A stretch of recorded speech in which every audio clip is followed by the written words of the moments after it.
always so nice to look out at all of you. You're very calming to me. It's a very nice feeling. I feel like I don't get to say that enough, so thank you for being calming people who keep me less anxious.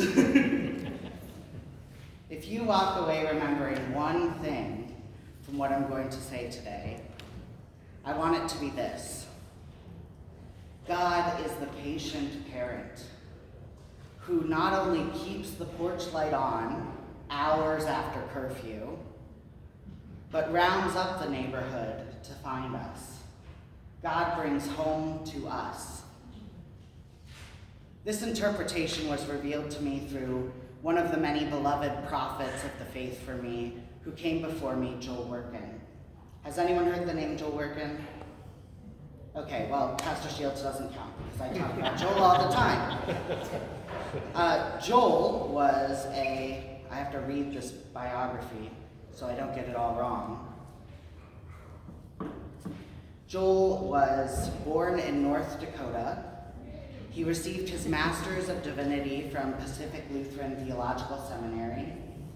And in the fall of 1987, Joel was one of 3 people to come out publicly as a gay candidate for the ordained ministry and was certified for call by the American Lutheran Church, which was a predecessor body to the ELCA.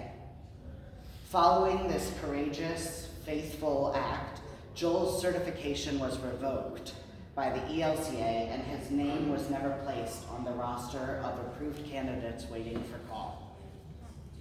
However, Joel's ministry continued, just in a different way, in Los Angeles, at the AIDS Healthcare Foundation and as director of Chris Brownlee Hospice. In 1988, Joel married Paul Jenkins. They both organized with groups in the Lutheran Church, working to affirm LGBTQIA+ people. Paul and Joel sadly both died from AIDS. Paul on June 6, 1993, and Joel on November 29, 1995. His legacy lives on through an organization called Extraordinary Lutheran Ministries, which is an organization for queer and trans rostered ministers and seminarians, offers things like support, chaplains to speak to when you need support in candidacy or a call, and he offers his family has funded a scholarship for seminarians and first call pastors since his death. But his writings are widely available online because he, like Alexander Hamilton, wrote like he was running out of time. Joel knew intimately what it was that God's work as patient parent was. He also knew intimately what it was like for the church to no longer be a home. We like to believe, as Christians, that as a community, we are keeping the light on for anyone looking for a home. Somewhere to be seen as fully themselves, appreciated and cared for because of their life experiences, not in spite of, where they don't have to blur lines or strike through, adapt parts of themselves that are important so they can come to the table and share in this life together. We may aspire to be the patient parent that grabs a flashlight and goes out into the community helping others to get where they're going. Because I know what it is to be seen and loved, especially by Peace Lutheran Church. I believe that we aspire to that. But we are, after all, beholden to a larger institution than ourselves. Whether that is something as direct as a synod or the large church-wide, whether we belong to another organization like Girl Scouts or Daughters of America, where we have smaller sects that then get bigger, we are part of institutions, and that is sometimes a fault. We get overwhelmed with comfortability and the need to be Midwestern nice. As a larger body, we cannot even resist harmful theology to say that being who you are isn't sinful at the ELCA national level. we would lose funding. We would lose global partnerships. We would lose congregations and the folks that lead and attend them. These are all things that are used as excuses for why we cannot do those things. The church has marched in tandem to the tune of empire. We have sold ourselves to systems of oppression, like white supremacy, the abuse of capitalism for exploitation, the hetero and cisgender patriarchy, because we are too afraid of losing the power and the influence that we have to challenge the status quo, even when we know it's where the gospel might be leading us. The church has strayed because it has become comfortable with the things that God has called us to resist. The church is not the patient parent. The church will not keep the light on or bring home to you. But God, in all her glory, is gracious enough to bring us close through prophets and visions to the homecoming she has laid out for us.